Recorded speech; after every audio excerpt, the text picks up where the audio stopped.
Hi everybody, welcome to my channel. Today I am going to guide you step by step and create an Easter themed art journal page, sharing tips and tricks that are perfect for the beginning art journaler. So let's get started. I'm working on my 9 by 12 Canson Mixed Media art journal page. And this page is started with a sentiment. With Easter basket, don't put all your eggs in one basket, or Easter is the only time to put your eggs in one basket. So I went online to supercoloring.com and I got an Easter basket. I cut it out. This is just printed on copy paper. You don't need to get fancy. Then I went through my gel prints, all sorts of colors, little bits of scraps, and I made a template for an Easter egg and I'm cutting it out. I fold the paper in half, so every time I cut, I'm getting at least two of them.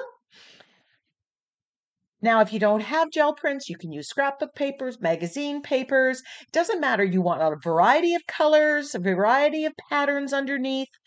And worst case scenario, you paint some copy paper colors and do some stamping or stenciling on it and just get a variety. Don't sweat the small stuff. So that's all cut out. I didn't need to do that on camera. You didn't need to watch me do it. Now, this picture is my inspiration for the background. I want the greens, the different tones of green, as well as kind of that viney thing that gives movement to my page. And I like how that pink Camilla is popping up. And yes, this Camilla is in my backyard blooming right now. So let's recreate that background using that as an inspiration.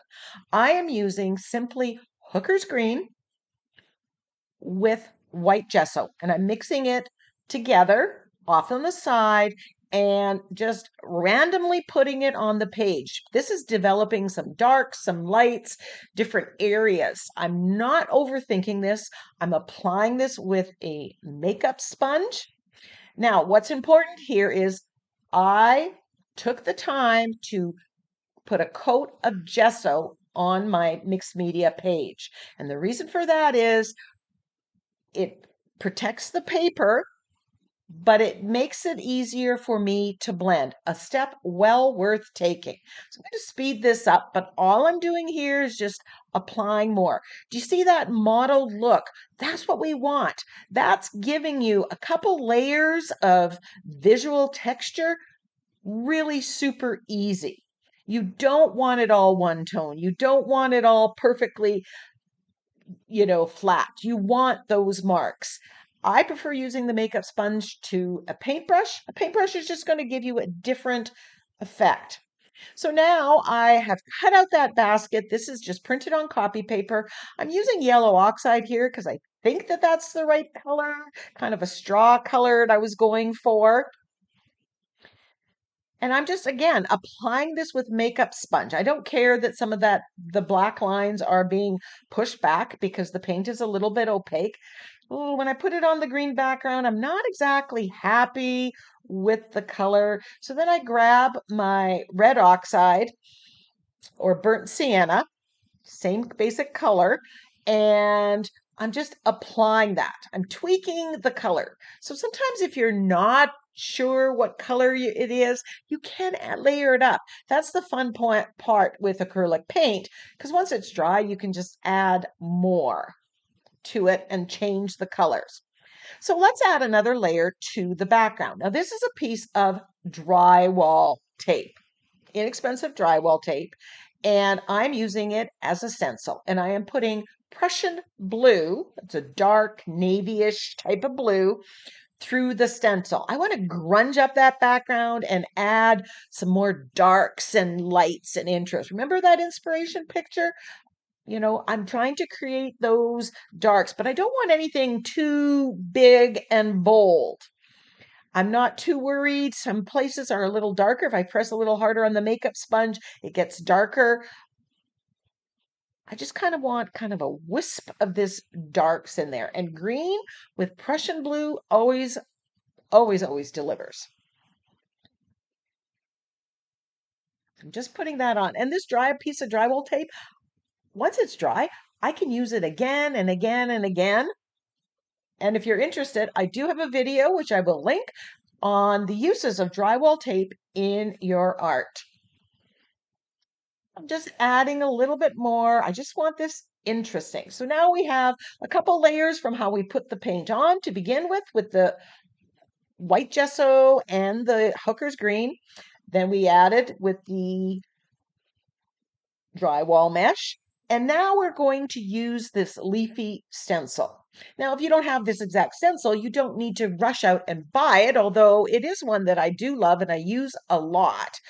And I will link it in the description box, the name of it. I can't remember it at this minute. And I am simply putting white paint or white gesso on the makeup sponge and stenciling that on. And that is going to push back a little bit of the dark blue, lighten the background, and add some movement to the back, to my background. I do a peek. Now, again, when I'm applying the paint, some areas are going to be more opaque. They're going to be whiter, and other areas are more faded. And again, I want to build that in. That creates interest. Variety equals interest. So you can see some of that movement.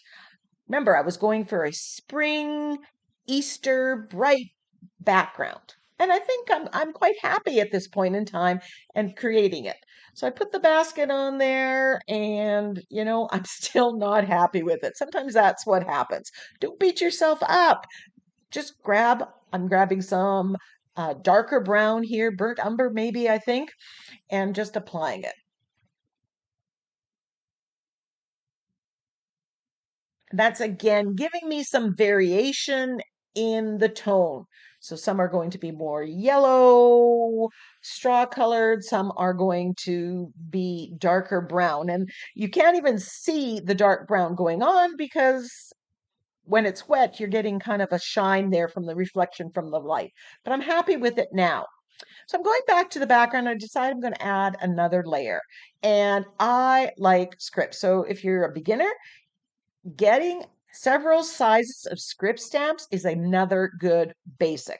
I'm using archival ink because it will be permanent when dry. So archival ink, another staple in your stash. And I'm just putting some of this script stamp into the background. Another little area of interest. So we've had, the several tones of green, the drywall mesh, the white stenciling, and the script stamp.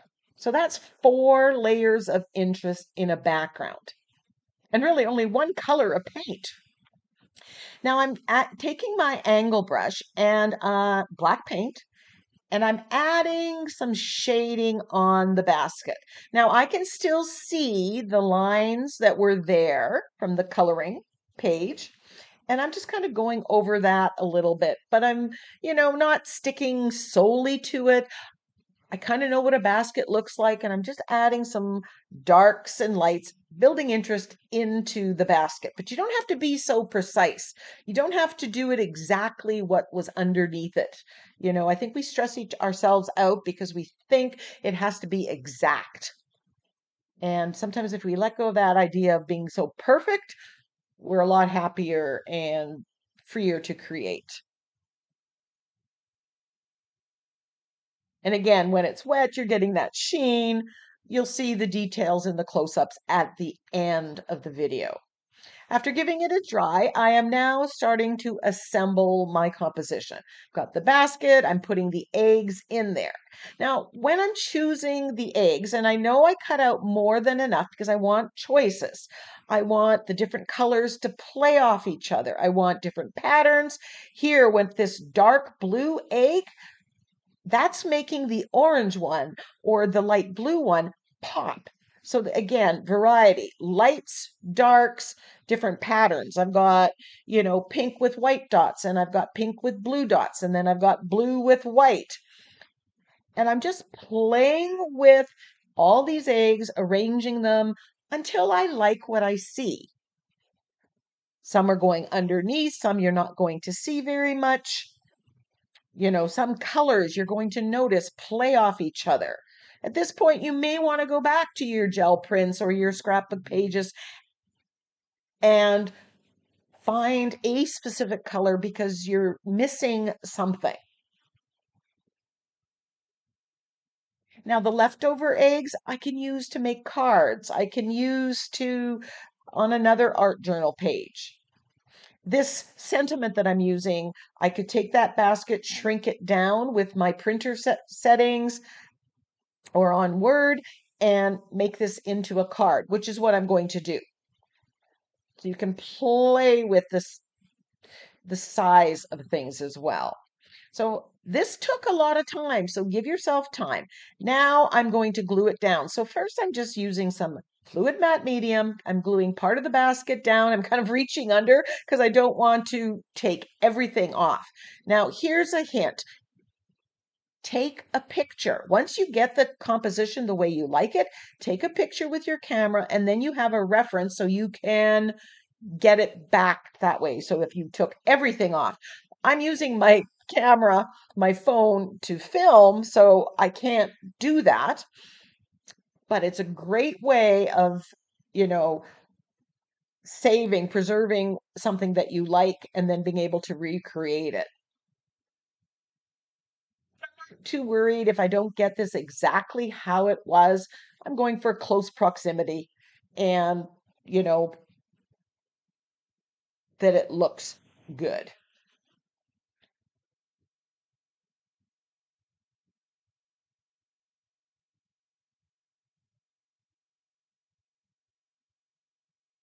Some of the eggs, I'm getting them going, they're leaning to the left, they're leaning to the right. Again, variation. I'm liking how these bright colors of these Easter eggs are playing off of that um, green background. Definitely is giving me the feel of spring, Easter. And, the background very much resembles that inspiration picture that I got from my garden.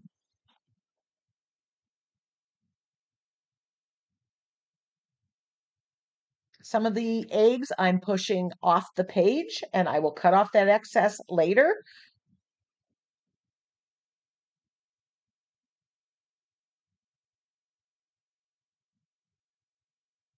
A lot of the eggs you'll notice there, I have glued two of them down at different parts. Now, the sentiment I cut out. Now, the initial one that I had was just too small. It didn't seem to fit the size of the eggs and the basket. So I took the time, I made it a little bit bigger. Now, I am taking the fluid matte medium and I'm putting into one of these, you know, salad cups. You can get these at the dollar store. And the reason for that is both gesso and matte medium dry really hard and are harder to remove off of my palette, off of my craft sheet. If I put them in those little cups, it dries in there. I don't have to do as much cleanup. So I'm putting a coat of the fluid matte medium underneath my sentiment and then on top. That just seals it. And I've arranged it, all the way going down. Don't put all your eggs in one basket.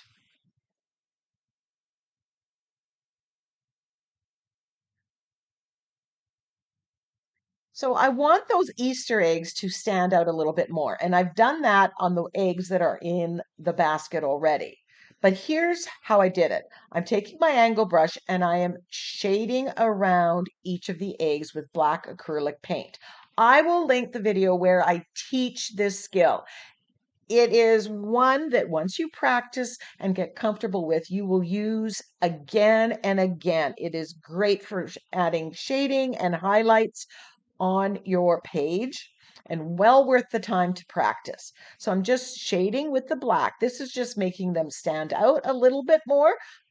And then I'm shading around the edge of the page as well. This is tying into the black of the sentiment. Again, you want everything to work together. Shading around the edge of the page just kind of frames your page. It just elevates it. Now I'm going to use my fine line applicator. Now in here I have acrylic paint, white acrylic paint, Liquitex Basics that I've thinned down. When it sits, it's really important that you give it a shake to mix it. And then I always test it out on the side to get it flowing. Now I'm just doing dash, dash, dash around the eggs. And because I did the shading with the black, this white is going to seem brighter and it's going to have more of an effect. Now, I really like this faux stitching effect. If you don't like that effect, then just do the shading, right? I'm giving you options. You can pick and choose and alter to fit your style. And the more you create, the more you're going to figure out what your style is. As a beginner, try different things. Do you like it? Yes or no? And if you do, that's something that's going to become part of how you art journal. And if you don't like it, it's going to be a technique or something that's just going to fall by the wayside. We're all different, but you're only going to figure it out by doing it.